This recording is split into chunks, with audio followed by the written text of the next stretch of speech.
My dear friends, আসসালামু আলাইকুম। Usman Sahal medical services YouTube চ্যানেলের পক্ষ থেকে আপনাদেরকে জানাই স্বাগতম। বন্ধুগণ, আশা করি আল্লাহর রহমতে আপনারা সবাই ভালো আছেন।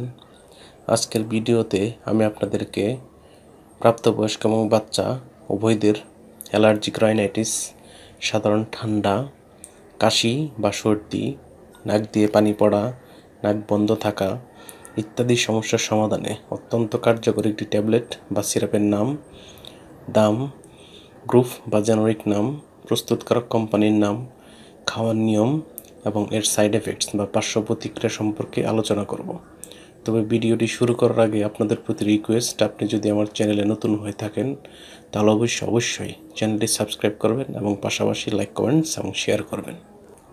বন্ধুগণ, বাচ্চাদের এবং প্রাপ্তবয়স্কদের অ্যালার্জিক রাইনাইটিস, সাধারণ ঠান্ডা, কাশি বা সর্দি, নাক দিয়ে পানি পড়া, নাক বন্ধ থাকা ইত্যাদি সমস্যার সমাধানে বিশেষজ্ঞ ডাক্তারগণ সচরাচর যে ট্যাবলেট বা সিরাপটির নাম বলে থাকেন তার নাম হলো অ্যালারফাস্ট ট্যাবলেট বা অ্যালারফাস্ট সিরাপ।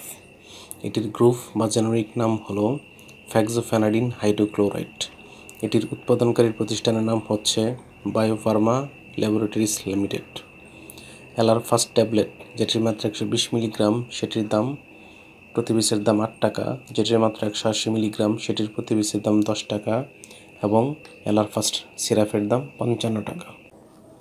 এটি খাওয়ার নিয়ম হচ্ছে 2 থেকে 11 বছর বয়সী শিশুদের ক্ষেত্রে 1 চা চামচ করে দিনে 2 বার সেবন করতে পারবে।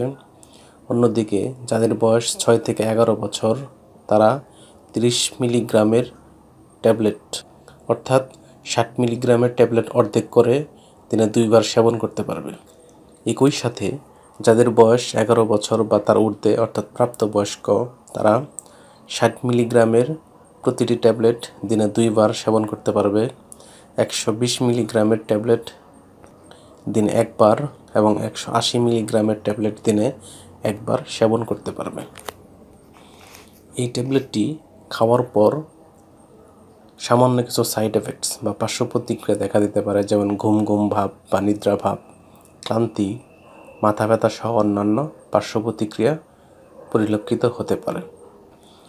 গর্ভাবস্থায় এবং স্তন্যদানকালীন সময়ে এই ঔষধটি সেবনের পূর্বে অবশ্যই রেজিস্টার্ড চিকিৎসকের পরামর্শ নিতে হবে। এই ঔষধটি আলো ও তাপ থেকে দূরে, ঠান্ডা এবং শুষ্ক স্থানে রাখতে হবে এবং শিশুদের হাতের নাগালের বাইরে রাখতে হবে। ধন্যবাদ।